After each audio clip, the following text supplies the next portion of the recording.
السلام عليكم ورحمة الله وبركاته. الحمد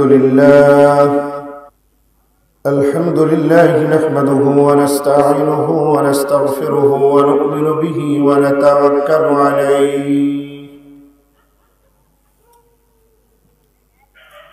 ونعوذ بالله من شرور أنفسنا ومن سيئات أعمالنا. من يهده الله فلا مضل له ومن يضلله فلا هادي له. ونشهد أن لا إله إلا الله وحده لا شريك له، الذي لا شريك له ولا نظير له ولا مشير له ولا وزير له. ونشهد أن سيدنا وسندنا وشفيعنا وحبيبنا وأولانا ومولانا محمدا عبده ورسوله،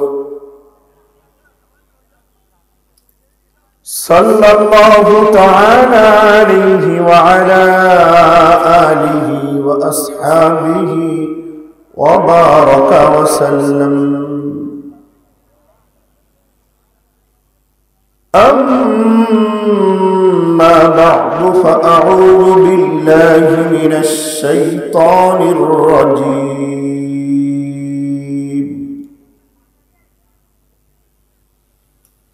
بسم الله الرحمن الرحيم.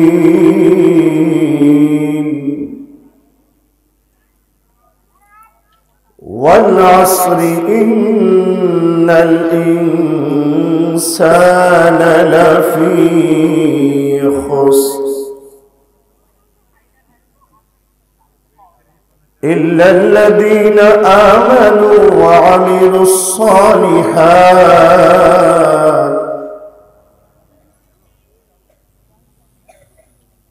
إلا الذين آمنوا وعملوا الصالحات وتواصوا بالحق وتواصوا بالصبر. صدقت يا رب العالمين.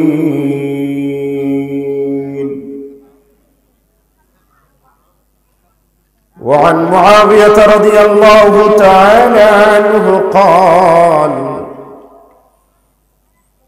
قال رسول الله صلى الله عليه وسلم وهو سيد الصادقين: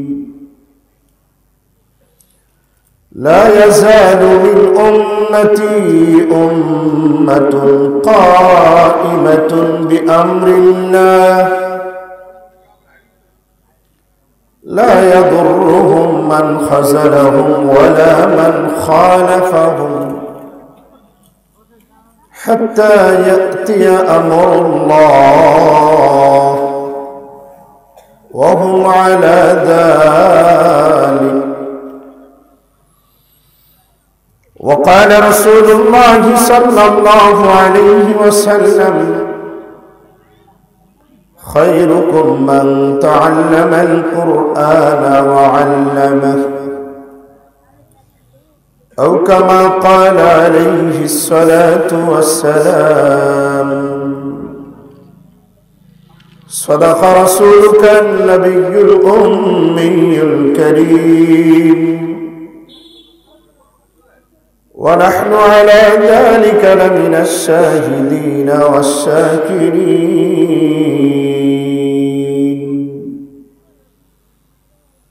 والحمد لله رب العالمين.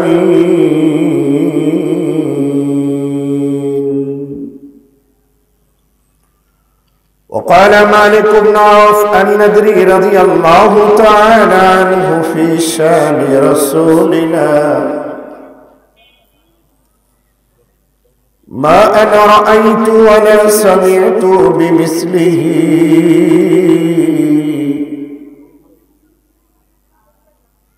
ما أنا رأيت ولا سمعت بمثله في الناس كلهم بمثل محمد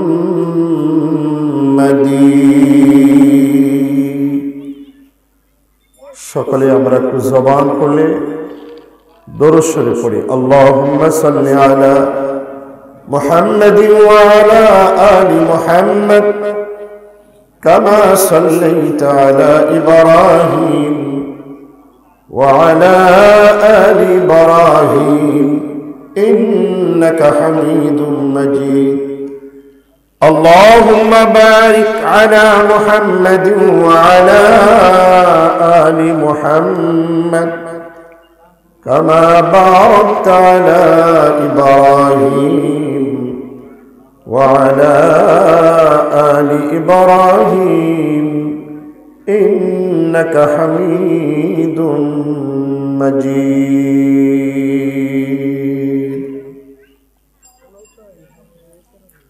أفضل العلوم قومی مدرسہ শ্রীকলা পরশানগা কমিটির উদ্যোগে 2 দিন ব্যাপী তৃতীয়তম বার্ষিক ওয়াজ মাহফিলের আজকের শেষ রজনীতে আজকের এই মাহফিলকে কেন্দ্র করে উপস্থিত কাবিলে ইহতারাম হযরত বুজুর্গ আলেমা একরাম সমবেত ব্রাদারান ইসলাম বিশেষ করে আজিজ তলবা আল্লাহ তাআলার শাহী দরবারে লাখ কোটি শুকরিয়া যে মহান আল্লাহ তাআলা আমাদের সকলকে সুস্থ রাখে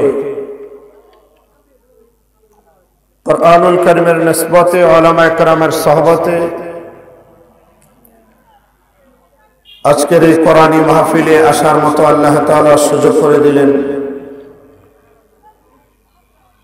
মনিবের শাহী দরবারে কৃতজ্ঞতা আদায়ের লক্ষ্যে আল্লাহ পাকের দেওয়া কণ্ঠে উঁচু আওয়াজে সকলে একটু পড়ে নেই আলহামদুলিল্লাহ।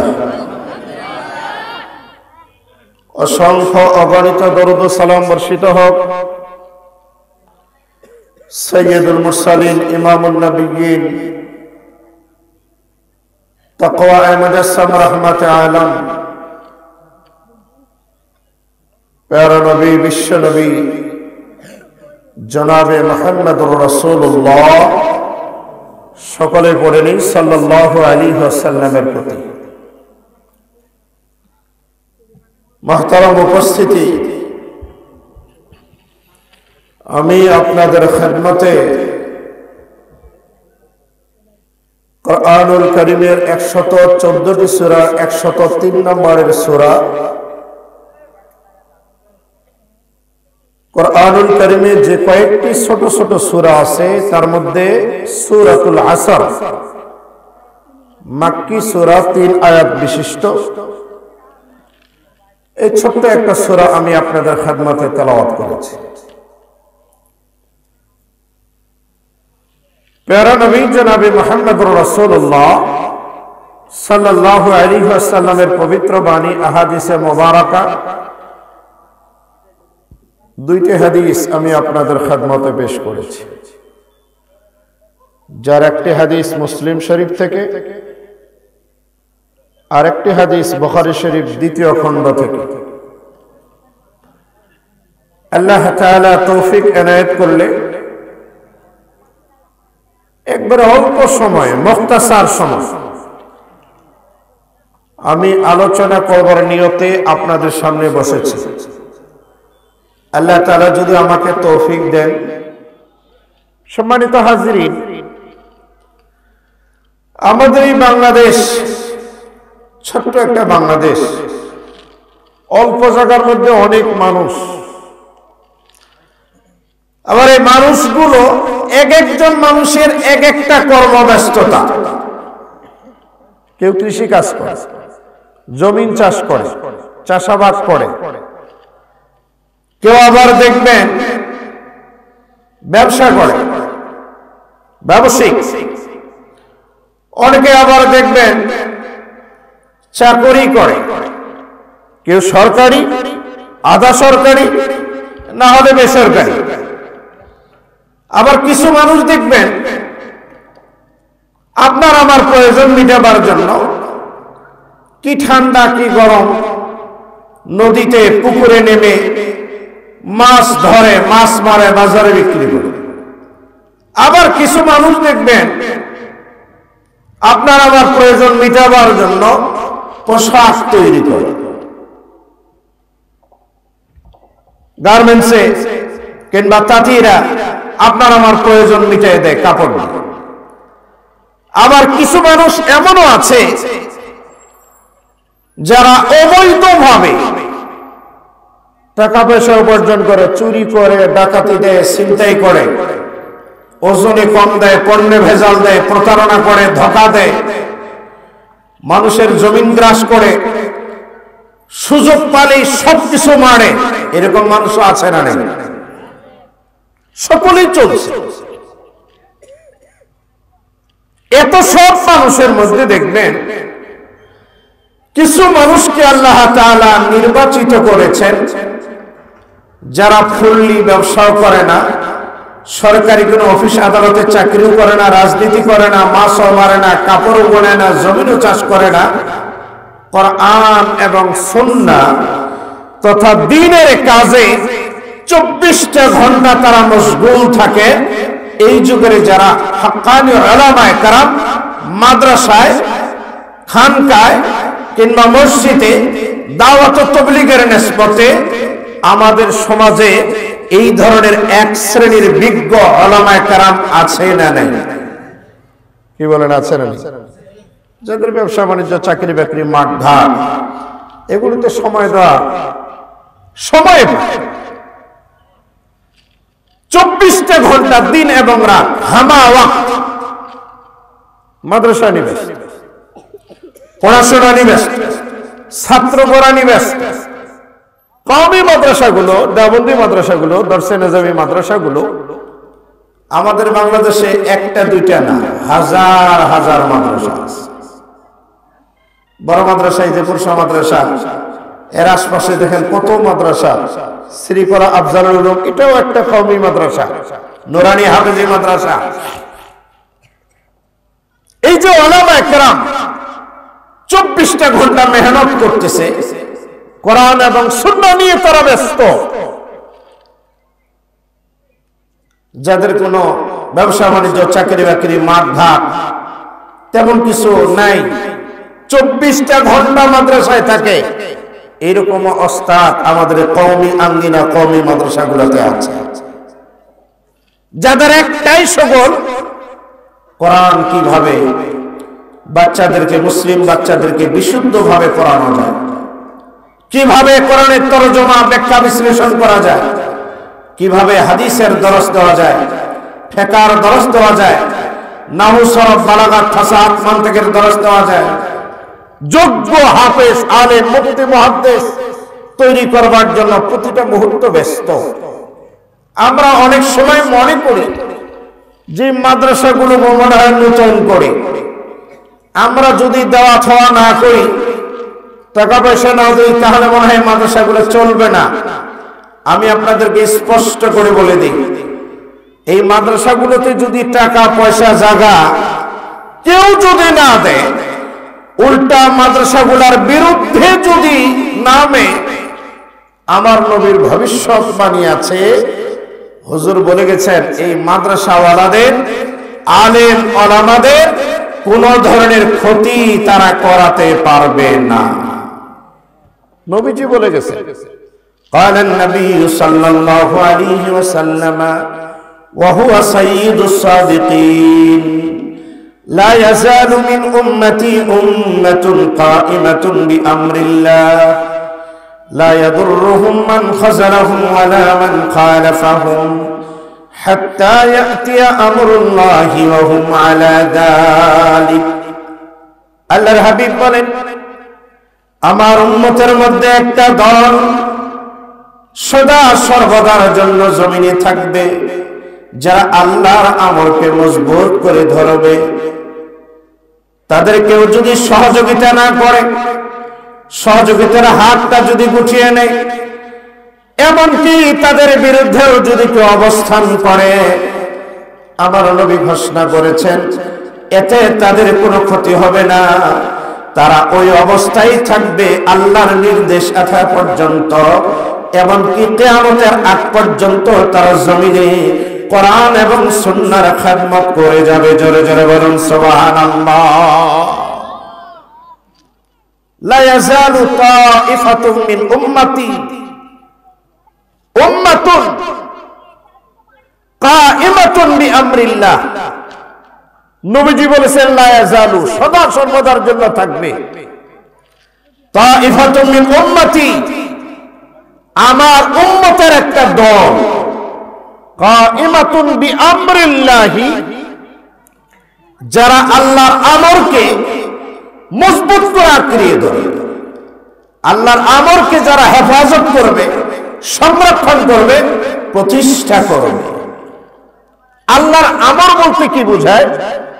মুহাদ্দিসিনে কেরাম এর ব্যাখ্যায় বলেছেন ইয়ানি আল কিতাব ওয়াস সুন্নাহ ওয়াল আমালি বিহিমা, যারা আল্লাহর কিতাব এবং নবীর সুন্নাহকে আঁকড়িয়ে ধরবে, নিজে পড়বে, বাচ্চাদেরকে পড়াবে।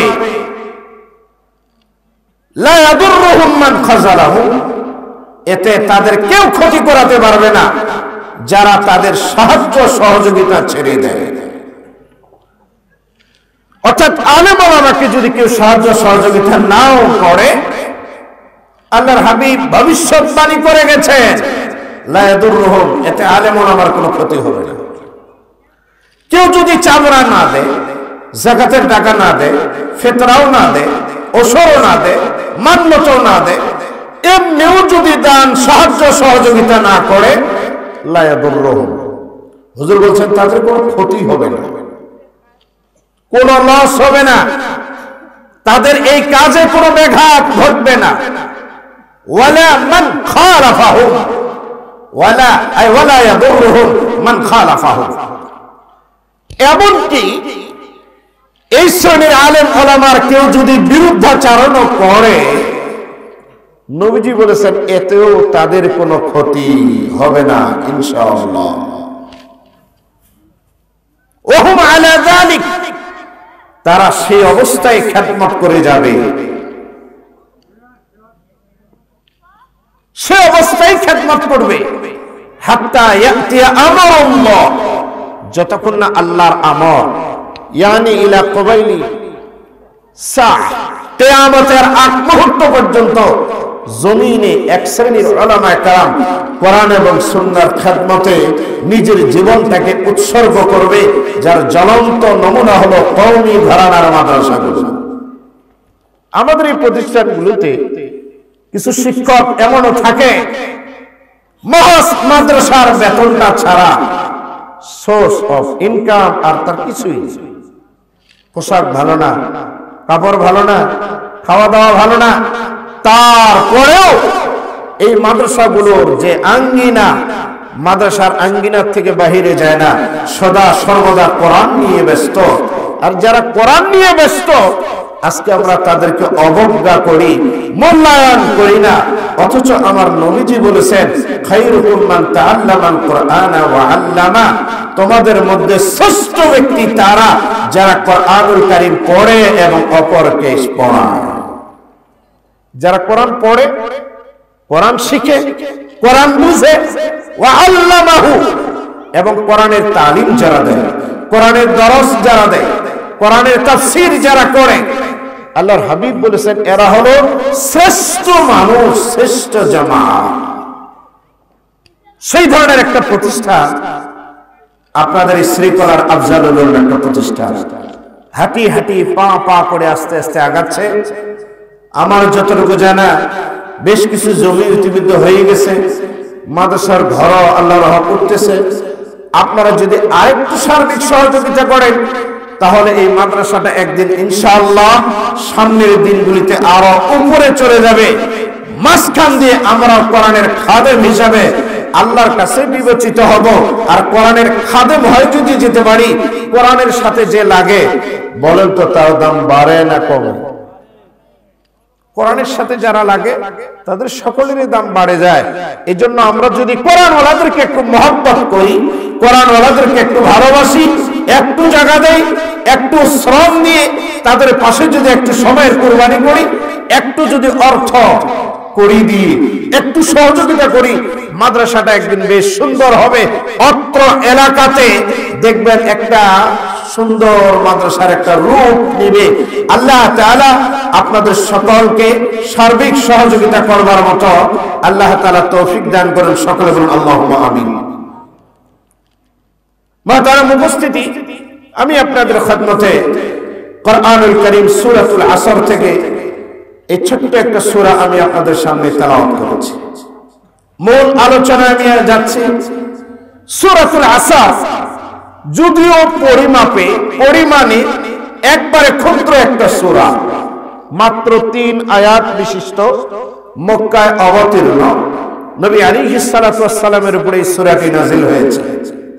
এই সূরার গুরুত্ব এবং ফজিলত বুঝাতে গিয়ে নবী আলাইহিস সালাতু ওয়াস সালামের সাহাবী উবাইদুল্লাহ বিন হুসাইন রাদিয়াল্লাহু তাআলা তিনি বলেন, নবীজির 2 জন সাহাবী, এমন সাহাবী যারা পরস্পর এক জায়গায় হলে একজন আরেকজনকে সূরাতুল আসর পড়ে তেলাওয়াত করে না শোনানো পর্যন্ত তারা কখনো মজলিস ত্যাগ করতেন না। অর্থাৎ একজন আরেকজনকে সূরাতুল আসর পড়ে শোনাই দিয়ে বাস তারা বিদায়ী হয়ে চলে যেত। কেন? ইমাম শাফিঈ রাহমাতুল্লাহি আলাইহি তিনি এই সূরার ফজিলত বর্ণনা করতে গিয়ে বলেন, দুনিয়ার সব মানুষ যদি সূরাতুল আসর পড়ে, বুঝে, তাফসীর করে, মানার নিয়তে পড়ে, ব্যক্তি জীবন, পারিবারিক জীবন, সামাজিক জীবন, রাজনৈতিক জীবন, আন্তর্জাতিক জীবন থেকে যদি সূরাতুল আসরের যে চাহাত সেই মোতাবেক যদি পরিচালনা করে, তাহলে তাদের জন্য সূরাতুল আসরই যথেষ্ট হয়ে যাবে। এমন একটা সূরা সূরাতুল আসর। এই সূরার প্রথম আয়াতে শপথ খেয়েছে, দ্বিতীয় আয়াতে কসম খেয়ে আল্লাহ তাআলা বলেছেন সব মানুষ ক্ষতিগ্রস্ত। তৃতীয় আয়াতে আল্লাহ তাআলা বলেছেন কারা ক্ষতিগ্রস্ত নয়। 4টা গুণে যারা বৈশিষ্ট্য, 4টা গুণ যাদের ভিতরে বিদ্যমান, আল্লাহ তাআলা বলেছেন তারা ক্ষতিগ্রস্ত না। কোরআনুল কারীম সূরাতুল আসর আল্লাহ তাআলা তার পবিত্র জবানে বলেছেন, কোরআনুল কারীমের একাত করা আছে, আমি তেলাওয়াত করেছি, আমি আপনাদেরকে শুনিয়ে দিই। বিসমিল্লাহির রহমানির রহিম। ওয়াল আসরি ইন্নাল ইনসানা লাফি খুসর ইল্লাল্লাযীনা আমানু ওয়া আমিলুস সালিহাত ওয়া তাওয়াসাউ বিল হাক্কি ওয়া তাওয়াসাউ বিস সাবর। আল্লাহ তাআলা বলেন, কসম যুগে নিশ্চয়ই সমস্ত মানুষ ক্ষতিগ্রস্তের মধ্যে। কসম খেলেন, এরপরে আল্লাহ তাআলা বলেন সমস্ত মানুষ ক্ষতিগ্রস্ত। তবে 4টা গুণের যারা অধিকারী তারা ক্ষতিগ্রস্ত নয়। এরা কারা? আল্লাহ তাআলা বলেন, ইল্লাল্লাযীনা আমানু ওয়া আমিলুস সালিহাত, যারা ঈমান আনয়ন করেছে এবং যারা নেক কাজ করেছে, ওয়া তাওয়াসাউ বিল হাক্কি ওয়া তাওয়াসাউ বিস সাবর। আল্লাহ রাব্বুল আলামিন বলেন, যারা একে অপরকে হকের তাকিদ দেয়, হকের নির্দেশ দেয় এবং একে অপরকে সবরের তাকিদ দেয়, এই 4টা গুণ যে মানুষের ভিতরে এসে যাবে, আল্লাহ রাব্বুল আলামিন বলেন অন্যান্য সকল মানুষ ক্ষতিগ্রস্ত হলেও এই 4 গুণে যারা গুণান্বিত হবে তারা কখনো ক্ষতিগ্রস্ত হবে না। জোরে জোরে বলুন সুবহানাল্লাহ। চারটা গুণের অধিকারী হলে আল্লাহ তাআলা বলছেন এরা ক্ষতিগ্রস্ত না। এই সূরার প্রথম আয়াত ওয়াল আসরি, কসম যুগে। আসর মানে আয়াত দাহা, যুগের কসম, সময়ের কসম। আসরের আরেকটি ব্যাখ্যা হলো ইয়ানি সালাতুল আসরি, আসরের নামাজের কসম। আসরের কসম কেন খেলেন? কারণ হলো আসরের নামাজটা একটা গুরুত্বপূর্ণ নামাজ। নবী আলাইহিস সালাতু ওয়াস সালাম ইরশাদ করেন, মান ফাতাতহু সালাতুল আসর ফাকান্নামা উতিরা আহলুহু ওয়া মালুহু। আমার মুমিন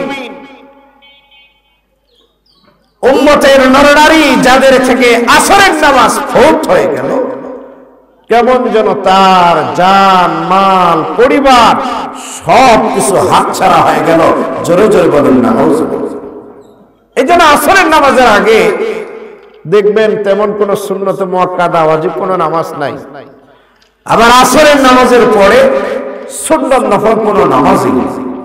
আসরের নামাজটা একটা গুরুত্বপূর্ণ নামাজ, যেটার গুরুত্ব আল্লাহ তাআলা কোরআনুল কারীমের মধ্যে দিয়েছেন, হাফিজু আলাস সালাওয়াতি ওয়াস সালাতিল ওয়াসতা ওয়া কুমু লিল্লাহি কানিতিন।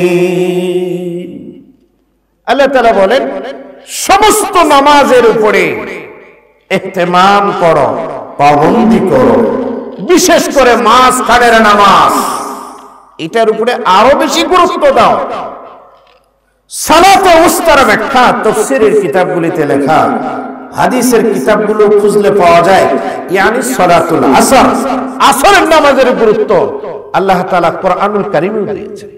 ওয়া কুমু লিল্লাহি কানিতিন, আল্লাহ বলেন খাড়া হও আমার সামনে, কানিতিন আই সাকিতিন, ভদ্রভাবে, নড়াচড়া, এদিক ওদিক তাকানো, কথাবার্তা, নামাজে অমনোযোগী হওয়া সবটাই আল্লাহ তাআলা ব্যান করে দিলেন, নিষেধ করে দিলেন।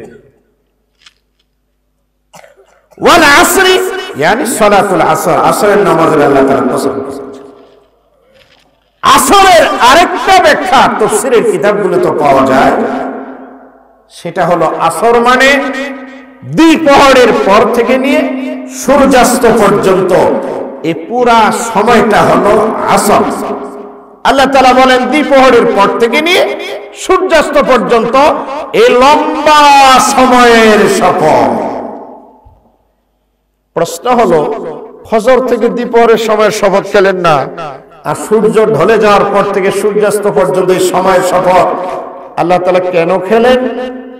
জবাবে মুফাসসিরিনে কেরাম লিখেছেন, সূর্য উদিত হওয়ার পর দ্বিপ্রহর হওয়া পর্যন্ত যে সময় নেয়, একবার সূর্য জাওয়াল ঢলে গেলে এই সূর্যটাকে আর রাখা যায় না, অল্প সময়ের ভিতরে সন্ধ্যা হয়ে যায়।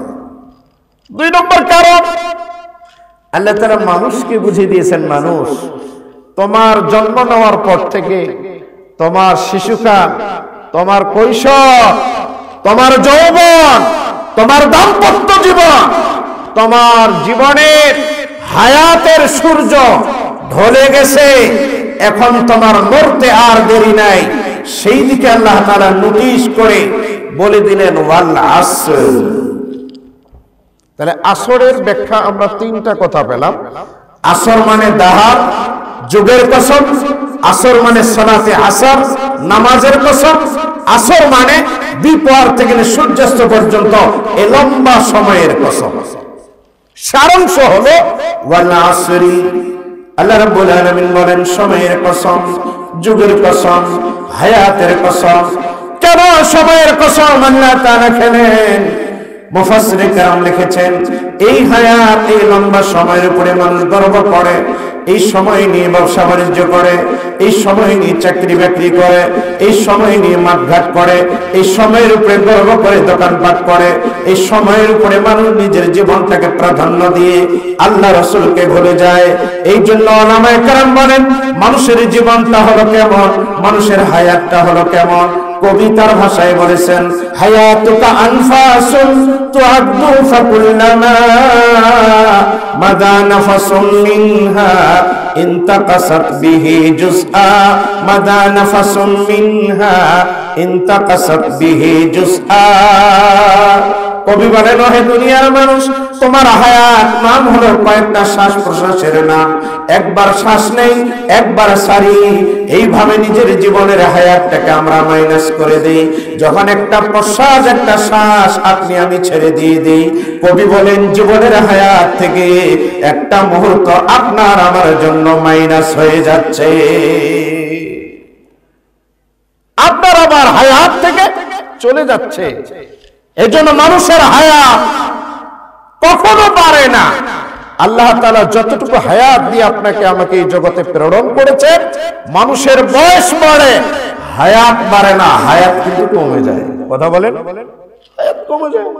প্রত্যেককে মায়ের গর্ভে আমরা যখন ছিলাম, আল্লাহ তাআলা যার জন্য যতটুকু হায়াতের বরাদ্দ দিয়েছেন, 50 বছর, 60 বছর, 70 বছর, 80 বছর, 90 কিংবা 100 বছর, এই হায়াতের যে বরাদ্দ, প্রতিটা মুহূর্ত আপনার আমার থেকে কিন্তু মাইনাস হয়ে যাচ্ছে, হায়াত চলে যাচ্ছে।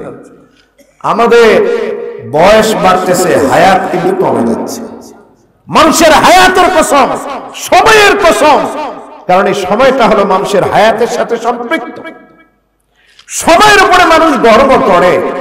আপনি ব্যবসা করবেন, দোকানদার ঠিক, পুঁজি ঠিক, পণ্য ঠিক, সব আপনার ঠিক, কিন্তু রাত্রেবেলা যদি মারা যান, তাহলে কোটি টাকার পুঁজি আর লক্ষ টাকার পণ্য গোডাউনে থাকে, আপনার কোনো লাভ আছে? বলেন লাভ আছে? কারণ আপনি তো হায়াতেই পেলেন। এই জন্য এই সময়, হায়াত, এটা এতটা দামি জিনিস। আল ওয়াক্ত আসমানু মিনাল যাহাব, সময়টা হলো স্বর্ণের থেকেও বেশি দামি। কারণ স্বর্ণ হারালে স্বর্ণ পাওয়া যায়, কিন্তু মানুষের জীবনের হায়াত যদি একবার হারিয়ে যায়, সেটা কিন্তু কখনো পাওয়া যাবে, কখনো পাওয়া যাবে না।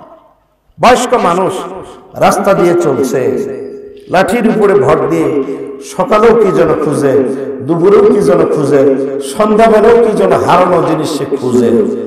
যুবক একটা নাতি দাদাকে গিয়ে বলছে, দাদা আপনি সকালেও দেখি এই রাস্তা দিয়ে চলেন, দুপুরেও চলেন, সন্ধ্যাবেলাও চলেন, কি খুঁজে না? আপনার ভাবে মনে হচ্ছে যে আপনি কোনো একটা জিনিস হারিয়ে ফেলেছেন। তো বুড়া, আপনার তো চোখ চলে না, মেমোরি তো ঠিক নেই, আপনি তো ভালো মতো দেখতেও পারেন না, তো আপনি একটু আমাকে বলেন, আমি জিনিসটা খুঁজে দেই। কারণ আপনি বুড়া বয়সে কি পাবেন? আপনি তো 5 টাকা না 50 টাকা হেঁটেও চেনেন না, আপনি একটু আমাকে বলেন। কবিতার ভাষায় বলে, জোয়ানে বক্তে বাপিরে দেনাগা চেগম কর দে চেগম গস্তি দরিরা। যুবক তার দাদাকে বলছে, কি হারিয়েছে বলেন? এই রাস্তায় ঘোরেন কেন? সকাল দুপুর সন্ধ্যা চলেন কেন? আপনি একটু আমাকে বলেন। বুড়ো তার ভাষায় বলছে, জবস্তা দে পীরে খস্তা করলম জওয়ানেরা দরিরা করদা আমগাম। বৃদ্ধ তার যুবক নাতিকে ডাক দিয়ে বলে, নাতি আমি আমার জীবনের এমন একটা মূল্যবান সম্পদ হারিয়েছি, যে সম্পদটাকে সকাল দুপুর সন্ধ্যাবেলা আমি খোঁজ করতেছি। নাতি ডাক দিয়ে বলে, দাদা বলেন তাহলে মূল্যবান সম্পদের নাম কি? বৃদ্ধ বয়স্ক দাদা ডাক দিয়ে বলে, নাতি শুনে রাখো, আমার হায়াতের যৌবনকাল এই রাস্তায় চলে ফিরে সকাল সন্ধ্যা হেঁটে আমি আমার হায়াতটাকে মাইনাস করে ফেলেছি। ওই হায়াতটাকে আমি খোঁজ করতেছি, কেমনে করে হায়াতটা চলে গেল, যৌবনকালটাকে আমি আর কেমনে করে ফেরত পাবো। এই জন্য এই রাস্তা দিয়ে দৈনন্দিন 3 বার করে আমি তালাশ করি। নাতি ডাক দিয়ে বলে, দাদা হে জওয়ানে গপ্তে গাপতে বাপিরে তুকাইয়া বি জওয়ানিরা কসে হরগিজ নমিয়া বা দোবারা জিন্দেগানিরা। নাতি ডাক দিয়ে বলে, দাদা আপনার জীবনের জীবনের টাকা হারালে টাকা পাওয়ার নিশ্চয়তা আছে, সম্পদ হাতছাড়া হলে পাওয়ার নিশ্চয়তা আছে, যদি স্ত্রী হারিয়ে যায় পাওয়ার নিশ্চয়তা আছে, মূল্যবান সোনা গহনা যদি হারিয়ে যায় পাওয়ার নিশ্চয়তা আছে। কিন্তু আপনার জীবনের যৌবন কাল আপনি রাস্তায় চলে মাস্তানি করে, চাঁদাবাজি করে, সন্ত্রাসী করে, নাফরমানি করে হারিয়ে দিয়েছেন। সারা দিন তো না, মরার আগ মুহূর্ত পর্যন্ত যদি রাস্তা দিয়ে আপনি চলাফেরা করেন, আমি নাতি আপনারে বলে দিই দাদা, এই যৌবন কাল একবার আসে, একবার চলে গেলে যৌবন কাল আর কাউকে ধরা দেয় না, কাউকে ধরা দেয় না। সুতরাং আপনিও পাবেন না। লাইতা শাবাবা আইয়াউদ, যৌবন কাল একবার চলে গেলে ফেরত আসবে। ভায়াগেরা, সার্জারি, আরো উন্নত মানের ট্রিটমেন্ট সম্ভব না। বুড়া বাবাজি 80 বছর বয়স হলে যৌবন কাল 15 থেকে 30, 15 থেকে 40, এই হায়াতটা যদি একবার চলে যায়, এটা কি আর ফেরত পাওয়া যাবে?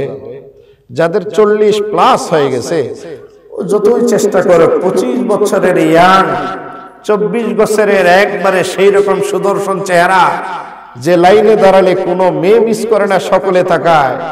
80 বছরের বুড়া এখন টানলো আর চুয়াল উঠে না, চুল আর কালো হয় না, সাদা হয়ে গেছে, চোখে আর সেরকম রৌনক নাই, এখন তো চোখ দিয়েও ভালো মতো দেখতে।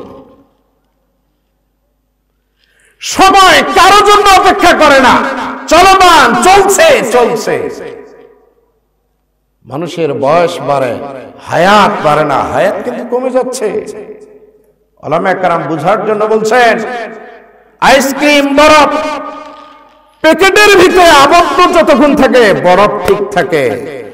আইসক্রিম প্যাকেট থেকে, বাক্স থেকে বাহির করার পর কেউ যদি এইভাবে হাতে ধরে থাকে, ও খাক কিংবা আরেকজনকে খাওয়াক, অথবা নিজেও না খাক আরেকজনকেও না খাওয়াক, এমনিও যদি ধরে থাকে, দেখবেন 5 মিনিট পরে আইসক্রিম আর থাকবে না, একটা লাঠি, একটা কাঠি থাকবে।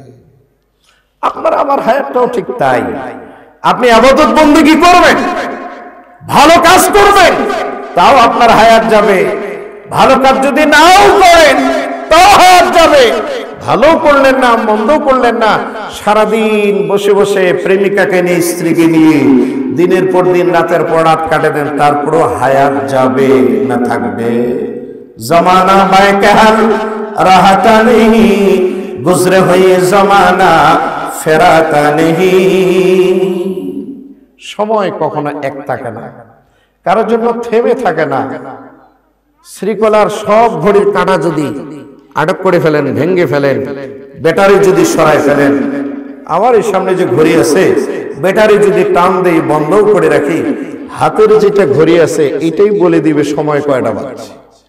কারোর জন্য সময় অপেক্ষা করবে।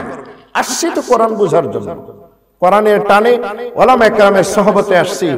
আমি তো কথা বলছি কোরআন থেকে।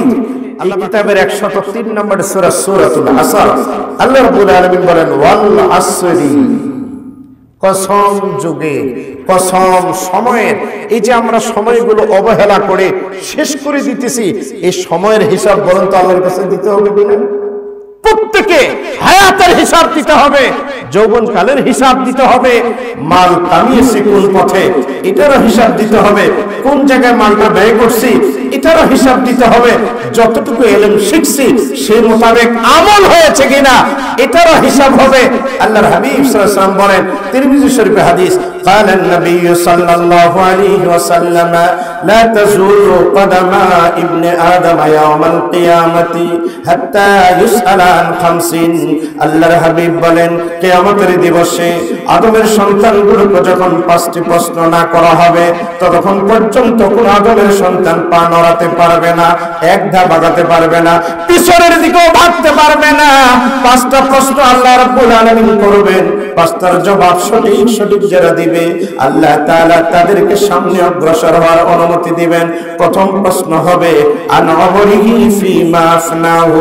আমার আল্লাহ জিজ্ঞাসা করবেন, বান্দা জীবনের লম্বা হায়াত তোমাকে দিয়েছি, 100 বছরে দিয়েছি, 90 বছরে দিয়েছি, 80 বছরে দিয়েছি, 70, 60, 50, 40, 30, 20 দিয়েছি, 10 বছরে দিয়েছি। এই হায়াতের হিসাব তুমি আমার কাছে দাও। হায়াতের হিসাব চাইবে আল্লাহ তাআলা। হিসাব যতক্ষণ পর্যন্ত কমপ্লিট দিতে পারবো না, আল্লাহর আদালতে কেউ পা নড়াতে পারবে না। ও বন্ধু, ভাবছি হয়তো হায়াতের হিসাব কেমনে করে দিব। আল্লাহ রাব্বুল আলামিন কিরামান কাতিবিন ফেরেশতা নিযুক্ত করে রেখে দিয়েছেন। প্রতিটা মুহূর্ত রেকর্ড হচ্ছে, প্রতিটা মুহূর্ত সিসি ক্যামেরা দিয়ে রিপোর্ট হচ্ছে। পুরো হায়াতের হিসাব যত দূরের কথা, একটা মাত্র আল জাজিরার রিপোর্ট, মাত্র একটা রিপোর্ট, এই রিপোর্টটা প্রকাশ হয়ে যাওয়ার পরে এইটা মোকাবেলা করতে হিমশিম খেয়েছি। তাহলে বলুন তো, পুরা জীবনের ক্যামেরা যদি আল্লাহ তাআলা আপনার আমার কাছে ওপেন করে দিয়ে হিসাব চায়, ময়দানে মাশরে হিসাব দেওয়াটা আপনার জন্য সহজ নাকি কঠিন হবে? কি বলেন, সহজ না কঠিন? পুরা হায়াতের হিসাব যদি আল্লাহ চায়, এটার হিসাব কি? আল জাজিরার ছোট্ট একটা রিপোর্ট সত্য না মিথ্যা, এর ভয়ে একবারে আত্মগোপন করার জন্য চিন্তা ভাবনা করছি, এটাকে মোকাবেলা করার সাহস নাই। তাহলে পুরো হায়াত আল্লাহ তাআলা যখন জিজ্ঞাসা করবে, এটার হিসাব কিভাবে? এটা গেল 1 নম্বর প্রশ্ন। এরপর আবার আরেকটা প্রশ্ন বসাই দিবেন, ওয়ান শাবাবিহি ফিমা আবলাহু। আল্লাহ বলবে, বান্দা পুরো হায়াতটা থাক, তোমার যৌবনকালের হিসাবটা দাও। 15 থেকে নিয়ে 30, কারো 15 থেকে 40, এই 15 কিংবা 25 বছর হায়াতের হিসাব যদি আল্লাহ তাআলা চায়, এখানে আমরা যারা বসা আছি দেওয়ার মতো প্রস্তুতি কারো কাছে আছে? 25 বছর হায়াতের হিসাব যদি আল্লাহ তাআলা চায়, আমি তো মনে করি 25 বছরের দরকার নাই, একটা বছরে যদি চায়, আপনারা হয়তো প্রস্তুত রাখতে পারেন। আমি যে ওয়াজ করতেছি, আমার 1 বছরে হিসাব দেওয়ার মতো ক্ষমতা নেই। 1 বছর দূরের কথা, একটা মাসের হিসাব যদি আল্লাহ তাআলা চায়, এটাও দেওয়ার ক্ষমতা আমরা রাখি না। 1 সপ্তাহের হিসাব যদি চায়, তাও তো কঠিন হয়। 1 দিনের হিসাব যদি চায়, অসম্ভব হয়। 24টা ঘন্টায় দিনে রাত হয়, 1টা ঘন্টার যদি হিসাব চায়, তাহলে বলেন এই ঘন্টার হিসাব দেওয়া কি সম্ভব? সম্ভব। আপনারা যারা বসছেন এখানে সামিয়ানার নিচে যে 1টা ঘন্টা সময় দিতেছেন, এই 1টা ঘন্টা কমপক্ষে কানের পাপ, চোখের পাপ, হাতের পাপ, দেমাগের পাপ, পেটের পাপ, লজ্জাস্থানের পাপ, পায়ের পাপ থেকে আমরা বেঁচে গেছি। আল্লাহর কাছে বলবো, আল্লাহ আফজালুল উলুম কওমি নুরানি মাদ্রাসা শ্রীকলায় বসে 1টা ঘন্টা তোমার কোরআনের জন্য ব্যয় করেছি, এই 1টা ঘন্টার হিসাব আমি তোমার কাছে দিতে পারবো। জোরে জোরে বলুন আল্লাহু আকবার। কারণ 1টা ঘন্টা আমরা পাপ থেকে মুক্ত আছি। আমি যতক্ষণ আছি 1 ঘন্টা, এরপরে মুহতারাম আসবেন, ওনার কাছে সময় দিবেন, তাহলে একটু সহজ হবে। দুনিয়াতে কিছু পুঁজি থাকবে। আল্লাহ রাব্বুল আলামিন জিজ্ঞাসা করবেন, ওয়ান শাবাবিহি, যৌবনকাল, এটা বড় মারাত্মক। এই যৌবনকালের এই সময়ে মানুষ দেখেন না কত মারামারি, কাটাকাটি, খুনাখুনি, যত পিটাপিটি দেখবেন ইয়াং ম্যান যারা, তাদের দ্বারা কিন্তু হয়। কারণ যে 80 বছরের বুড়া, ও লাফালেও কোনো কাম নাই, প্রতিপক্ষ জানে এই বুড়া লাফিয়ে আমার কিছু করতে হবে।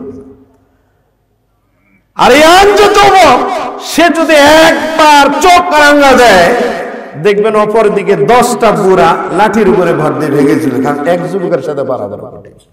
যৌবনের যে তেজ, এই গরম, এটাকে আমরা সামাল দিতে পারি না। এই জন্য যৌবন বাসে যত আকাম কুকাম সব যৌবন বাসে কিন্তু।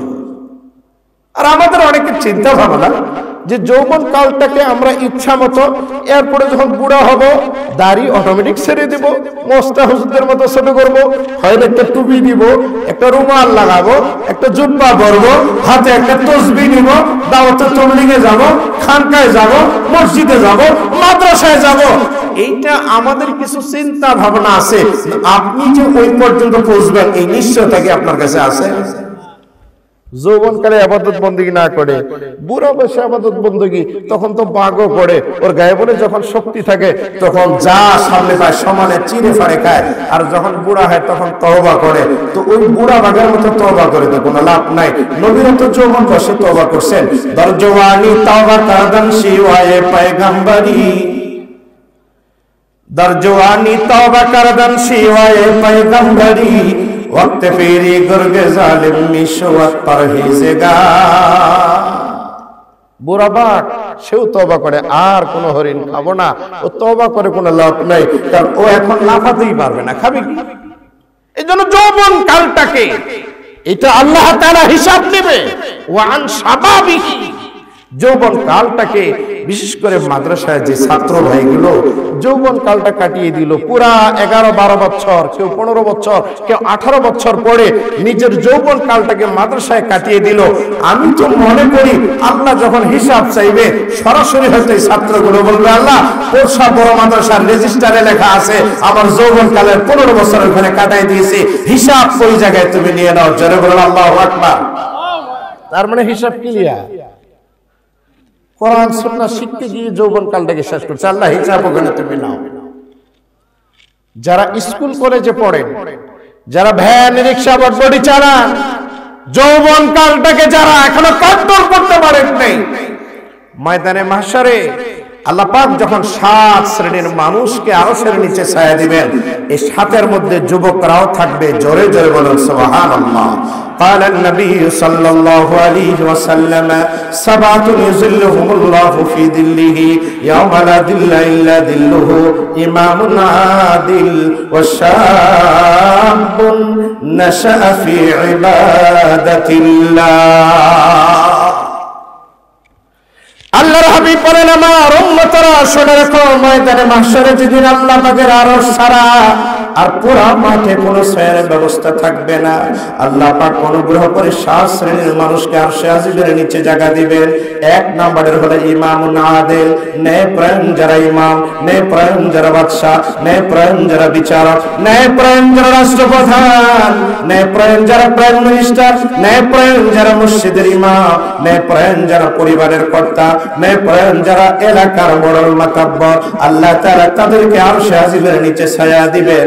এই ধরনের যারা ইমাম হবে, এই ধরনের যারা বিচারক হবে, এই ধরনের যারা শাসক হবে, আল্লাহ তাআলা তাদেরকে ছায়া দিবেন। এরপরে দ্বিতীয় স্তর হবে অশাবুন নাশা ফি ইবাদাতিল্লাহ, ওই সকল যুবক যারা যৌবনকালে আমার আল্লাহর ইবাদত করেছে, যারা যৌবনকালে নামাজে গিয়েছে, যারা যৌবনকালে কোরআনের মাদ্রাসায় গিয়েছে, যারা যৌবনকালে চোখটারে কন্ট্রোল করেছে, যারা যৌবনকালে কানটারে কন্ট্রোল করেছে, যারা যৌবনকালে নিজের জিহ্বাটার লাগাম দিয়েছে, যারা যৌবনকালে নিজের লজ্জাস্থানকে কন্ট্রোল করেছে, যারা যৌবনকালে নিজের পা দুটোকে ঠিক রাখছে, এই যৌবনকালে ইবাদত বندگی যারা করবে, আল্লাহর হাবিব বলেন ময়দানে মাহশারে আল্লাহ পাক তাদেরকে আরশের নিচে ছায়া করে দিবেন। জোরে জোরে বলেন সুবহানাল্লাহ। অপর এক বর্ণনায় আমার নবী বলেছেন, যৌবন কালটাকে গনিমত মনে করতে হবে, মূল্যবান সম্পদ মনে করতে হবে, কারণ এই কাল চলে গেলে আর পাওয়া যাবে না। আল্লাহর হাবিব বলেন, قال النبي صلى الله عليه وسلم اغتنم 5 قبل 5 شبابك قبل هرمك وصحتك قبل سقمك وغناك قبل فقرك وحياتك قبل موتك وفراغك قبل شغلك। আল্লাহর হাবিব বলেন, উম্মত 5টা জিনিসকে গনিমত মনে করো, মহামূল্যবান সম্পদ মনে করো 5টা জিনিস আসার আগে। 1 নম্বরের লিস্টে হলো তোমার যৌবনকালকে বৃদ্ধকাল হওয়ার আগে। যৌবনকাল বৃদ্ধ হওয়ার আগে, এখানে আমরা যারা বসছি বয়স্ক বৃদ্ধ বাবাজিও আমার কিছু আছেন, যুবক ভাইরাও আছেন, যৌবনে পদার্পণ করতে যাচ্ছেন, এরকম বাচ্চাগুলো আছে। আল্লাহ তাআলা ময়দানে মাহশারে 5টা প্রশ্নের দ্বিতীয়টা হবে ওয়া আন শাবাবিহি ফিমা আল্লাহ। 3 নম্বরের প্রশ্ন হবে ওয়া আন মালিহি মিন আইনা ইকতাসাবাহু। আল্লাহ পাক প্রত্যেকটা মানুষকে জিজ্ঞাসা, বান্দা মাল কোন পথে তুমি কামিয়েছো, কিভাবে মালটা কামাইছো, হালাল ভাবে নাকি হারাম, ন্যায় না অন্যায় ভাবে, এটারও আল্লাহর কাছে জবাব দিতে।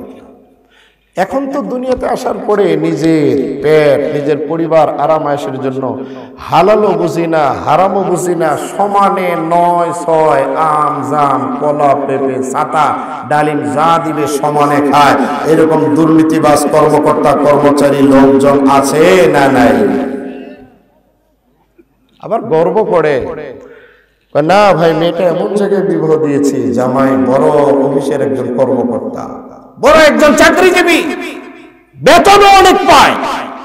তবে মজার বিষয় হলো বেতনের 1 টাকা খরচ করা লাগে না, সবটা অ্যাকাউন্টে থাকে। জিজ্ঞাসা করেন কি দিয়ে সংসার চলে? টেবিলের উপরে নিচে আর বাগানে আর অফিসে 4 স্টলে যে বকরা পায়, এটা দিয়ে জামাইয়ের সংসার। নাউযুবিল্লাহ। বেতনটা ধরা থাকে আর ঘুষের টাকা দিয়ে পরিবার চলে। এই ঘুষখোর সারা জীবনও যদি নামাজ পড়ে আর দেহটাকে যদি লাদুস লুদুস বানায়, আল্লাহর হাবিবের কথা, এটা কখনো জান্নাতে যাবে। قال النبي صلى الله عليه وسلم لا يدخل الجنة جسد غزي بالحرام। আল্লাহর হাবিব বলেন, আমার উম্মত শুনে রাখো, যেই দেহ হারাম টাকায় লালিত পালিত হবে, অবৈধ সম্পদ দিয়ে যেই পরিবার লালিত পালিত হবে, যার দেহের রক্ত গোশত হাড় হাড্ড মাংস বৃদ্ধি হবে, এমন দেহ আমি মদিনার নবী ঘোষণা দিয়ে গেলাম, আমার আল্লাহর জান্নাতের মেহমান হবে না। জোরে জোরে বলেন নাউযুবিল্লাহ। লা ইয়াদখুলুল জান্নাতা জাসাদুন গুযিয়া বিল হারাম। হারাম ভক্ষণকারী দেহ আল্লাহর জান্নাতে যাবে না। তাহলে আপনি কি চিন্তা ভাবনা করছেন? ঘুষ খেয়ে সরকার এত বেতন দেয়, এত বোনাস দেয়, এত টাকা পয়সা দেয়, এত ভাতা দেয়, তারপরও হয় না, 2 নম্বরই করা লাগে। অফিসের ফাইল নড়েই না, চড়েই না, পড়েই থাকে, তদবির না করলে পড়ে থাকে। সাধারণ মানুষ তো আসতে আছে, ইমাম আলেম ওলা পর্যন্ত বাধ্য হয় ঘুষ দিতে, তাছাড়া ফাইল নড়ে না। এটা কি? তবে হ্যাঁ, ইল্লা মাশাআল্লাহ, এর মধ্যেও সরকারি কর্মকর্তা কর্মচারীদের মধ্যে 2-1 জন আল্লাহওয়ালা ভালো আছে না নাই? যারা টাকা ছাড়া, উনি মনে করে আমার কাজই তো স্বাক্ষর করা, বাস কাজ করে ফাইলটা পার করে দেয়, এরপরে পরের টেবিলে যখন যায় ওটা পাক্কা ঘুষ করে, ওখানে গিয়ে আর আবার এরকম আল্লাহওয়ালা গুলো দেখা গেছে, এ বদমাশ কিছু অসাধু কর্মকর্তা থাকার কারণে এ শান্তিতে থাকে না, কোন অফিসে ওকে ভালো মতো কাজ করতে দেয় না, হারামি নিজেও খায় না, আমাদেরও খাতে দেয় না। এই জন্য ওর বিরুদ্ধে অবজেকশন করে। কিন্তু মাশাআল্লাহ, সব মানুষ কষ্ট হবে কিন্তু ঈমানের উপরে অটল অবিচল থাকবে, কষ্ট হলেও ঈমান নিয়ে থাকবে, এরকম কর্মকর্তা কর্মচারীও এই জমিনে কিন্তু আছে। মাল কোন পথে কামাই করছি এটাও হিসাব আল্লাহ তাআলার কাছে দিতে হবে। 4 নম্বর হলো ফিমা আনফাকা। এরপরে আল্লাহ পাক জিজ্ঞাসা করবে, বান্দা আবার কোন জায়গায় তুমি ব্যয় করছো? টাকা নিজে কামাই করে ভাবছেন আমার মনে চাইলে মসজিদে দিব, মনে চাইলে মন্দিরে দিব, মনে চাইলে সিনেমা হলে দিব, মনে চাইলে যাত্রাতে দিব, মনে চাইলে মেলাতে দিব, মনে চাইলে মদ খাবো, মনে চাইলে 2 নম্বরই করব, মনে চাইলে হবে না। হায়াতের কসম আল্লাহ পাক খেয়েছেন, ওয়াল আসরি, হিসাব আমার আল্লাহর কাছে দিতে হবে। আপনি ইচ্ছা মতো খরচও করতে পারবেন না, কারণ আপনার বৈধ টাকা দিয়ে যদি অবৈধ কোনো কাজ হয়, এর সাজা শাস্তিও আপনাকে পেতে হবে। কথা বলেন ঠিক না বেঠিক? ওয়াফিমা আনফাকা,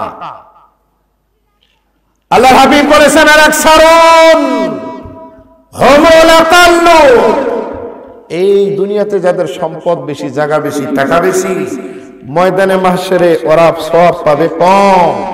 কারণ ইতিহাস সাক্ষী, যত ধরনের পাপ কাজ, বেহায়াপনা, অশ্লীলতা, এগুলা আকসার অবস্থার টাকাওয়ালা মানুষদের দ্বারাই হয়। যারা কম টাকার মানুষ, খেটে খায়, সারাদিন হাড়ভাঙ্গা পরিশ্রম করে, এরা কিন্তু মদ খাওয়ার টাকা পায় না। ওই 5 স্টার হোটেলে গিয়ে আরামায়েশ করবে, ক্যাসিনো খেলবে, জুয়া খেলবে, বাম্পার লটারি খেলবে, ওদের কোনো কল্পনা হয় না এই বড় বড় বেহায়াপনা অশ্লীলতার মধ্যে জড়িত আকসার অবস্থার যারা টাকাওয়ালা। এই জন্য আমার নবীজি বলেছেন, আল আকাল্লুন, আরেকটা আয়াতে বুখারীতে আল আকসারুন, এরা অধিকাংশ হবে ক্ষতিগ্রস্ত।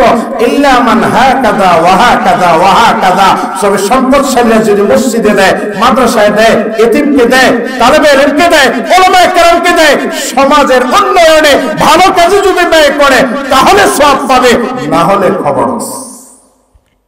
না হলে কি আছে? খবর আছে। আলাকসারু, মাল কোন জায়গায় ব্যয় করবেন এটারও হিসাব আল্লাহর কাছে দিতে হবে। সর্বশেষ ভাবছেন আলেমরা মনে হয় ছাড় পাবে না, আল্লাহ পাক জিজ্ঞাসা করবে মাযা আমিলা বিমা আলিমা। প্রত্যেকটা আলেমকে জিজ্ঞাসা করা হবে, হাফেজে কোরআনকে জিজ্ঞাসা করা হবে, মুফতি মুহাদ্দিসকে জিজ্ঞাসা করা হবে, শাইখুল হাদিসকে জিজ্ঞাসা করা হবে, ইমামকে জিজ্ঞাসা করা হবে, ওয়াইজকে জিজ্ঞাসা করা হবে, বক্তাকে জিজ্ঞাসা করা হবে, আন্তর্জাতিক খ্যাতিসম্পন্ন মুফাসসিরে কোরআনকে জিজ্ঞাসা করা হবে, যা শিখছ সে মোতাবেক আমল হয়েছে কিনা। 5টা প্রশ্নের উত্তর কমপ্লিট না দেওয়া পর্যন্ত কেউ পা নড়াতে পারবেন না। এই 5টার মধ্যে হায়াতেরও আছে, যৌবনকালেরও আছে। তার কোরআনের তেলাওয়াত, কোরআনী মাহফিলে আসলে ঈমানটা একটু তাজা হয়। আজকে তো সারা পৃথিবীতে আপনার আমার ঈমান চুরি করবার জন্য নাস্তিকেরা, মুরতাদেরা, কাফেরেরা, মুশরিকেরা, কুলাঙ্গারেরা চতুর্দিকে পেতে আছে। আপনার আমার ঈমান কিভাবে হরণ করা যায়, শুধু ঈমান হরণ নয়, কোরআনের আওয়াজ কিভাবে নিস্তব্ধ করা যায়, সুন্নাহর আওয়াজ কিভাবে বন্ধ করে দেওয়া যায়, মসজিদ মাদ্রাসাগুলোকে কন্ট্রোল করা যায়, এরও ষড়যন্ত্র হচ্ছে। কথা বলেন ঠিক না বেঠিক? চতুর্দিকে একটাই আওয়াজ, সব জিনিস হবে, সব জিনিস অনায়াসে করতে দেওয়া যাবে। তাফসীর মাহফিল, ইসলামী সম্মেলন, ওয়াজ মাহফিল, হালকায় জিকির, এইগুলা করতে গেলে কত অজুহাত, অনুমতি লাগে, পারমিশন লাগে, তা আবার কত জায়গায় লাগে। থানাতে একবার নেন, চেয়ারম্যানের কাছে একবার নেন, আবার মেম্বারের কাছে একবার, কমিশনের কাছে একবার, এলাকার যে পাতি নেতা তার কাছে একবার, আবার যদি হুজুর একটু বেলাইনে কথা বলে, বেলাইনে মানে বুঝতে পারছেন, তাদের স্বার্থের যদি ব্যাঘাত ঘটে তাহলে দেখবেন মাহফিল বন্ধ, কর্তৃপক্ষ রিমান্ডে, বক্তা স্টেজ থেকে নামতে দেরি, তার উপরে জুতা পড়তে দেরি হচ্ছে না। কথা বলেন ঠিক না বেঠিক? এই যে এখন একটা অবস্থা, আমাদের ঈমানের অবস্থা নাজুক অবস্থা। আল্লাহ যে বলছেন ইল্লাল্লাযীনা আমানু, আমাদের ঈমান কি? ঈমান আজকে তো আমাদের ঈমান আমাকে সুদ থেকে বাঁচাতে পারে না, ঘুষ থেকে বাঁচাতে পারে না, চুরি থেকে বাঁচাতে পারে না, জেনা থেকে বাঁচাতে পারে না, ডাকাতি থেকে বাড়াতে পারে না, বাঁচাতে পারে না, গীবত বন্ধ করতে পারি নাই, এখনো শিকায়ত বন্ধ করি নাই, এখনো পণ্য ভেজাল বন্ধ করি নাই, এখনো প্রতারণা বন্ধ করি নাই।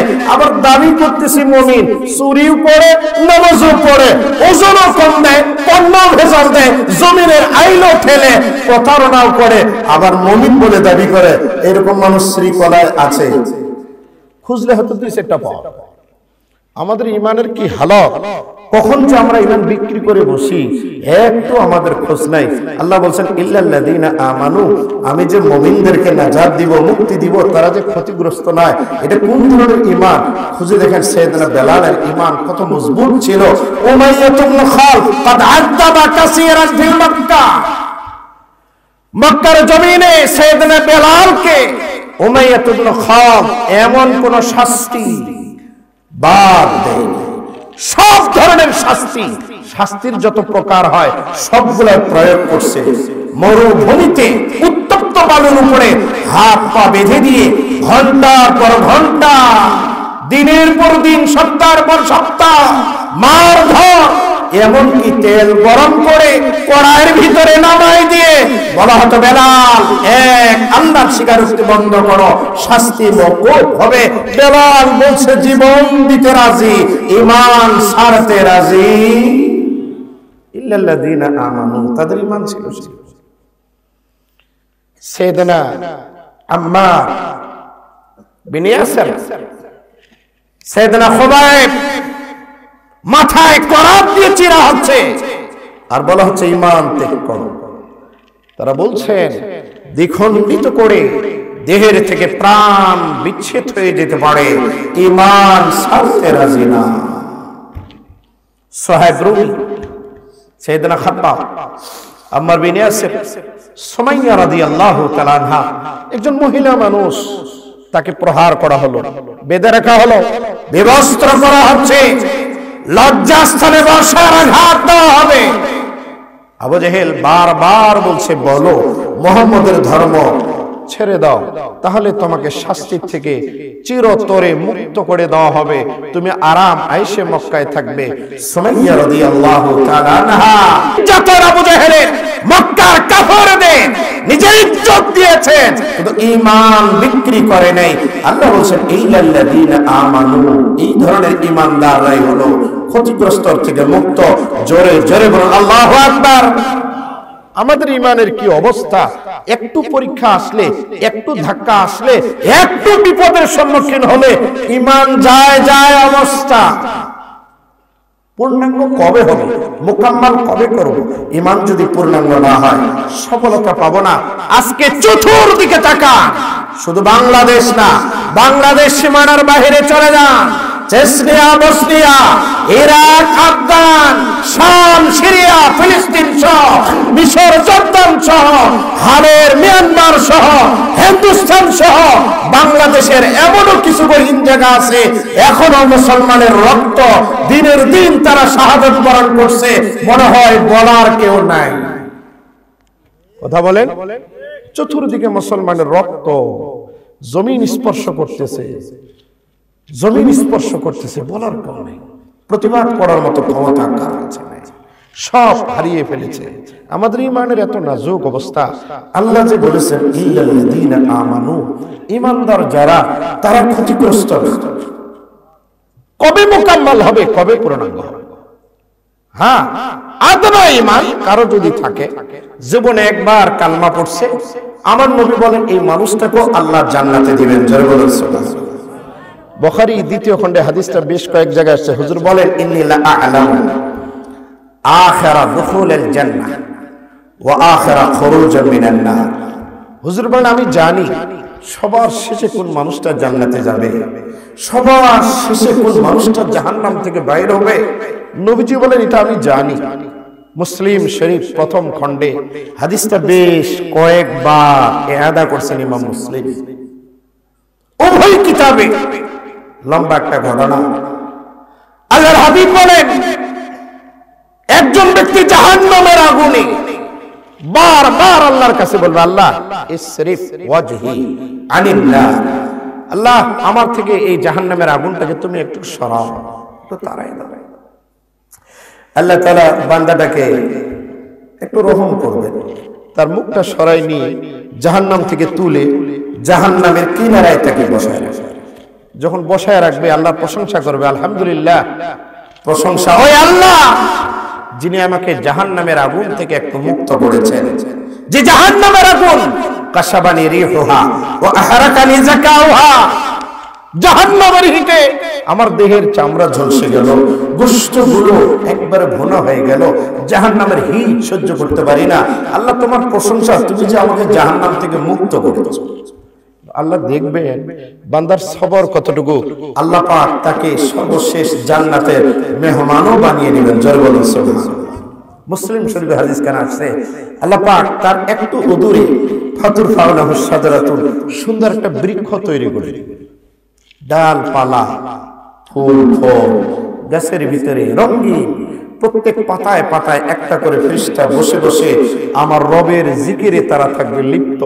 এই দৃশ্য দেখার পরে আল্লাহর বান্দা বলবে আল্লাহ আমি কত বড় হতভাগা কপাল পড়া যে আমি এখানে বসা, তোমার একটু যদি রহম হয়, তুমি যদি গাছের গোড়ায় আমাকে যাওয়ার অনুমতি দাও, আমি তোমার গাছের কিছুই চাইবো না, তোমার জান্নাত না জেনে আমার দূরে থাক, আমি গাছের গোড়ায় একটু বসবো আর আমার শরীরটাকে শীতল করব, আর আমি পাতাগুলো দেখবো, প্রয়োজনে ফলগুলো টেনে টেনে খাবো, আল্লাহ তোমার কাছে কিছুই চাইবো না। জোরে বলুন আল্লাহু আকবার। আল্লাহ জানবেন বান্দা সহ্য করতে পারবে না, আল্লাহ তার সাথে ওয়াদা করবেন, লেখা হবে। মুসলমান ভাইরা, মুসলিম শরীফ প্রথম খণ্ডে লম্বা হাদিস, আল্লাহর হাবিব বলেন আরেকটু দূরে আরেকটা বৃক্ষ আমার আল্লাহ তৈরি করে দিবেন, যেটা পূর্বের বৃক্ষের থেকেও বড়, তার থেকেও দেখতে সুন্দর, ডালপালাগুলো হবে বেশ প্রশস্ত। এবার আল্লাহর বান্দা তাকাবে আর বলবে মাবুদ, যে গাছের গোড়ায় বসা, এই গাছের থেকে এই গাছটা দেখতে সুন্দর, ওটা বড় ভালো ভালো, ওটা বড় মনোরম দৃশ্যের, তুমি যদি এই গাছের গোড়ায় একবার আমাকে যাওয়ার অনুমতি দাও, আল্লাহ তোমার কাছে আর আমি কিছুই চাইবো না। আল্লাহ ডাক দিয়ে বলবেন বান্দারে মা আকবারাকা, তুমি বড় গাদ্দার, কারণ তোমার সাথে ওয়াদা হয়েছে তুমি কিছু চাইবে না, এরপরে কেন ওই গাছের গোড়ায় যাওয়ার জন্য চাও? আমার আল্লাহ ডাক দিয়ে বলবে, বান্দা এবার ওয়াদা করো, গাছের গোড়ায় দিলে আর কিছু চাইবো নাকি? বান্দা বলবে, না মাবুদ কিছু চাইবো না। আল্লাহ তাআলা ওয়াদা লেখার পরে ফেরেশতাকে বলবেন, যাও ও ফেরেশতারা দ্বিতীয় গাছের গোড়ায় তারে বসায় দাও। ওই গাছের গোড়ায় যখন বসবে, আল্লাহ জানেন বুঝেন বান্দা সহ্য করতে পারবে না। এবার আরেকটা বৃক্ষ এন্দা পাবেন জান্নাতে, ঠিক জান্নাতের গেটের সামনে আল্লাহ পাক কুদরতি হাত দিয়ে তৈরি করে দিবেন যে বৃক্ষটা হবে পূর্বের 1-2 নম্বর গাছের চেয়ে বড়, দেখতে বড় সুন্দর হবে। এবার বান্দা দেখবে আর তাকাবে, মাবুদ আমি বড় হতভাগা কপাল পড়াবো, ওই গাছের গোড়ায় যদি তুমি আমাকে যেতে দাও তোমার কাছে আমি আর কিছুই চাইবো না। আমার আল্লাহ ডাক দিয়ে বলবে, বান্দা 2 বার ওয়াদা ভঙ্গ করলে, এবার ওয়াদা চুক্তি করো, ওই গাছের গোড়ায় দিলে তুমি আর আমার কাছে কিছুই চাইবে না। বান্দা ডাক দিয়ে বলে, আল্লাহ তাআলা ওয়াদা করলাম কিছু চাইবো না। আল্লাহ পাক ওয়াদা নেওয়ার পরে ফেরেশতাকে বলবেন, যাও গাছের গোড়ায় দাও। এবার গাছের গোড়ায় বলবে, হাদিসের ভাষা ফাফতিহা আবওয়াবুল জান্নাহ, আল্লাহ রাব্বুল আলামিন জান্নাতের দরওয়াজাটা আস্তে করে ওপেন করে দিবেন, খুলে দিবেন। জান্নাতের দরওয়াজা খুলে যাওয়ার পরে ভিতর থেকে আওয়াজ হবে, জান্নাতের ভিতরে গানের আওয়াজ হবে, জান্নাতের ভিতরে কনসার্ট হচ্ছে, জান্নাতের ভিতরে নাচ হলে আমাদের প্রতিযোগিতা চলছে। বান্দা এবার গাছের গোড়ায় তাকিয়ে একটু দাঁড়াবে আর জান্নাতের ভিতরে নজর দিবে, তাকিয়ে দেখবে জান্নাতের ভিতরে তার বিবি, জান্নাতের ভিতরে তার ছেলে, জান্নাতের ভিতরে তার মেয়ে, জান্নাতের ভিতরে তার বাবা, জান্নাতের ভিতরে তার মা, জান্নাতের ভিতরে তার সাগরী, জান্নাতের ভিতরে তার কলিগ, জান্নাতের ভিতরে তার পার্টনার, জান্নাতের ভিতরে তার মহাজন, তার মালিক। সকলে যখন নাজে নিয়ামতে মস্ত, বান্দা দেখার পরে চোখের পানি ছেড়ে দিয়ে কাঁদবে আর বলবে, মালিক প্রথম 2 গাছের গোড়ায় ছিলাম, ভালো ছিলাম, এবার যখন 3য় গাছের গোড়ায় জান্নাতের দৃশ্য দেখার পরে আমি আর সহ্য করতে পারি না। আমি বুঝে গেছি আমার চেয়ে আহমক নাদান আর তোমার বান্দা কেউ নাই। আল্লাহ তাআলা তুমি প্রয়োজনে আমাকে এখান থেকে প্রথম গাছের গোড়ায় নিয়ে যাও, আমি এখানে থাকবো না, কারণ এখানে থেকে দৃশ্যগুলো দেখতে আমার বড় কষ্ট হয়, আমি সহ্য করতে পারি না। আল্লাহ রাব্বুল আলামিন বলবেন, বান্দা তোমাকে যদি একবারের জন্য অনুমতি দিই জান্নাতে প্রবেশ করার, বান্দা ডাক দিয়ে বলবে, মালিক জীবনে কোনোদিন নেক কাজ করে নাই, ভালো কাজ করি নাই, জাহান্নামের আগুনে পড়ে পড়ে জ্বলছিল। আল্লাহ তাআলা তুমি জাহান্নাম থেকে মুক্ত করেছো, জান্নাতে তুমি আমাকে দিবে, এটা তো আমার বিশ্বাস হয় না। আল্লাহ বলেন, যা উদখুল, জান্নাতের ভিতর প্রবেশ করো। এই কথা বলার সাথে সাথে বান্দা দেরি করবে না, গাছের গোড়া থেকে লাফ দিয়ে মুহূর্তের ভিতরে জান্নাতের ভিতরে প্রবেশ করবে। জোরে জোরে বলেন সুবহানাল্লাহ। এবার জান্নাতে যাওয়ার পরে দেখবে সব সিটগুলো ফিলআপ হয়ে গেছে, কোন সিট বসার আসন নাই, খালি নাই, সবগুলো ফুললি হয়ে গেছে। আল্লাহ তাআলা বলবেন, বান্দারে আর কিছু তুমি চাও নাকি? বান্দার ডাক দিয়ে বলবে, আল্লাহ তাআলা আমি জাহান্নামী ছিলাম, জাহান্নাম থেকে মুক্ত করে তুমি আমাকে জান্নাতে প্রবেশ করে দিয়েছো, জান্নাতের নিয়ামত যদি আমার জন্য বরাদ্দ নাও দাও, আমার কোনো আফসোস নাই, আমার কোনো লজ্জা নাই, আমি এখানে থাকবো, ঘুরবো, তারপরও আমি তো মুক্ত পেয়েছি জাহান্নামের আগুন থেকে। এবার আল্লাহ ডাক দিয়ে বলবেন, বান্দা তামান্না তুমি আরজু করো, আকাঙ্ক্ষা করো, তোমার করতে দেরি আমার দিতে দেরি হবে না। বান্দা বলেন, আমি আপনার কাছে কি চাইবো? আল্লাহ তাআলা ডাক দিয়ে বলবেন, বান্দা শুনে রাখো, এই যে জান্নাত তোমারে দিয়েছি, শুধু এই জান্নাত না, এরকম 10টা জান্নাত আমি আল্লাহ তোমার জন্য বরাদ্দ করে দিলাম। জোরে জোরে বলুন সুবহানাল্লাহ। তুমি যে পৃথিবীতে ছিলে এরকম 10 দুনিয়া সমান একটা জান্নাতের মালিক আমি তোমাকে বানিয়ে দিলাম। এই কথা যখন আল্লাহ তাআলা বলবে, তখন মানুষটা বলবে, আতাস্তাহজিউ মিন্নি ওয়া আনতা রাব্বুল আলামিন, তুমিও আমার সাথে মশকারি করছো, তুমি তো রব্বুল আলামিন, তুমি বান্দার সাথে তো ইয়ার কি করো না? এই 10টা জান্নাত আমারই কপালে কি আছে? আমি তো একটাই পাই না, 10 দুনিয়া সবার একটা জান্নাত, তুমি কি আমার সাথে মশকারি করো? আল্লাহ তাআলা বলবেন, না না, মশকারি না, আমার হাবিবের ওয়াদা সবার শেষে যেটা জান্নাতের মেহমান হবে, 10টা দুনিয়া সমান একটা জান্নাতের মালিক তাকে বানিয়ে দিব। জোরে জোরে বলুন সুবহানাল্লাহ। আমার নবী যখন এই হাদিস বর্ণনা করেন জাহিকা হুজুর হাসি দিয়েছেন, হাত্তা বাদাত আনিয়া বহু হুজুরের দাঁত বাহির হয়ে গেছে। হাদিসে জাহেক আল্লাহর কথা শুনে বান্দা হাসবে, বান্দার কথা শুনে আল্লাহ হাসবে। হুজুর যখন হাদিস বয়ান করে হুজুরও হাসছে, সাহাবায়ে কেরাম যখন হাদিস বয়ান করে তারাও হাসছে। আস্তে আস্তে আমাদের ওস্তাদ পর্যন্ত আসছে, আমিও যখন হাদিস বয়ান করলাম আমিও হাসলাম। বান্দার কথা শুনে আল্লাহ পাক হাসি দিবে, আমার জুটে না কিছু। আবার 10 দুনিয়া সমান একটা জান্নাত, তুমি কি আমার সাথে মস্কারি করছো না তো? আল্লাহ তাআলা বলবেন না না, মস্কারি করি নাই। ইল্লাল্লাযীনা আমানু, ঈমানদার হলে জান্নাত পাবে, মুক্তি পাবে সবার শেষে। আর যদি মুকাম্মাল ঈমানদার হয়, পূর্ণাঙ্গ ঈমানদার হয়, আল্লাহ পাক বলছেন ওয়াল আসরি, কসম সময়, ইন্নাল ইনসানা লাফি খুসরিন, সমস্ত মানুষ অবশ্যই ক্ষতিগ্রস্ত। ইল্লাল্লাযীনা আমানু, তবে যারা ঈমানদার তারা না। ঈমান যদি থাকে জান্নাতে যাবেই, নেক আমল না থাকলেও। তবে দ্বিতীয় গুণ ওয়া আমিলুস সলিহাত, যারা নেক কাজ করে আল্লাহ তাআলা তাদেরকে আগে আগে জান্নাতের মেহমান বানিয়ে নেবেন। জোরে জোরে বলুন সুবহানাল্লাহ। ওয়া আমিলুস সলিহাত, দ্বিতীয় গুণ হচ্ছে নেক কাজ। নেক কাজটা কি? 5 ওয়াক্ত নামাজ, জুমার নামাজ, ঈদের নামাজ, জানাজার নামাজ, কোরআন তেলাওয়াত, জিকির আজকার। ময়দানে মাহশরে আল্লাহ তাআলা দেখবেন ভালো আমল কার কি আছে। ইয়াসিফু আহলুন নার ফায়ামুরু বিহিম আর-রাজুলু মিন আহলিল জান্নাহ, কিছু জাহান্নামীকে আল্লাহ পাক সারিবদ্ধ করবেন জাহান্নামে দেওয়ার জন্য। কিন্তু আমার আল্লাহ দেখবেন যে কোনোভাবে জান্নাতে দেওয়া যায় কি না। ফায়ামুরু বিহিম আর-রাজুলু মিন আহলিল জান্নাহ, এরপরে জান্নাতি একজন আলেম, জান্নাতি একজন হাফেজ, জান্নাতি একজন কোরআনের মেহমানকে আল্লাহ পাক বলবেন যা তুমি এই সারি, এই লাইনে দাঁড়ানো মানুষগুলোর পাশ দিয়ে তুমি একটু হেঁটে হেঁটে যাও।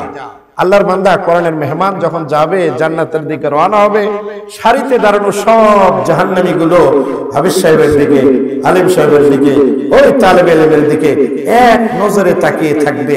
ফায়াকুলু রাজুলু মিনহুম ফুলান, ওয়া একজন হঠাৎ ব্যক্তি বলবে ওয়া ফুলান আমা তারিফুনি, ওহে আল্লাহর বান্দা তুমি কি আমাকে চেনো না?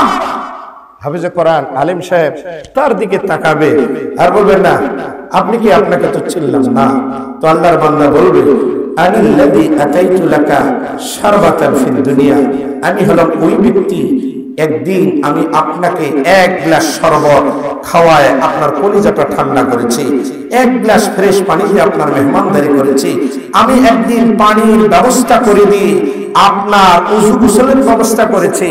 আমি একদিন আপনাকে একটু খাওয়ায় আপনাকে পরিতৃপ্ত করেছি। আমি হলাম সেই ব্যক্তি। তো হাফেজে কোরআন আলেম সাহেব ডাক দিয়ে বলবে আজ পরিচয়ের কি প্রয়োজন? সে বলবে আমি আমার ব্যক্তি জীবনের নেক আমল দিয়ে ফেল করেছি, জাহান্নামে দেওয়ার জন্য আল্লাহ পাক সারিবদ্ধ করেছে। আপনি যদি একটু ইহসান করেন, আপনি যদি একটু আমার জন্য সুপারিশ করেন, এই আশায় দাঁড়িয়েছি। হঠাৎ পাশের থেকে আরেকজন বলবেন ওয়া ফুলান আমা তারিফুনি, আরেকজন ডাক দিয়ে বলবো হে হাফেজে কোরআন আলেম সাহেব তুমি কি আমাকে চেনো না? হাফেজে কোরআন তাকে বলবে ম্যাডাম তুমি কে? সে বলবে আনাল্লাযী আতাইতু লাকা উযুআন, আমি হলাম ওই ব্যক্তি দুনিয়াতে একদিন আপনি ওযুর জন্য, নামাজের জন্য সাপোর্ট করতেছিলেন, ওযু করবেন পানি পাচ্ছেন না, আমি এক বদনা পানি নিয়ে এসে আপনাকে দিয়েছি। আপনি ওযু করেছেন, ওই ওযু দিয়ে নামাজ পড়েছেন, আমি পানির ব্যবস্থা করে দিয়েছি, আপনার গোসলের ব্যবস্থা হয়েছে, আমি সাফ পার্সিবল টিউবওয়েল দিয়ে আপনাকে পানি দিয়ে সহযোগিতা করেছি। আল্লাহর বান্দা বলবে বেশ ভালো কথা, তো তুমি কেন দাঁড়িয়েছো? সে বলবে এই যে জাহান্নামে দেওয়ার জন্য আল্লাহ সারিবদ্ধ করেছে, আমাকে তো জাহান্নামে দিবে, আমি চাই আপনি একটু আমার জন্য সুপারিশ করেন। এইভাবে একে একে লাইনের সব মানুষগুলো ওই জান্নাতি মেহমানের সাথে সম্পৃক্ত হবে, সম্পর্ক করবে, সব মানুষগুলো অপেক্ষায় থাকবে।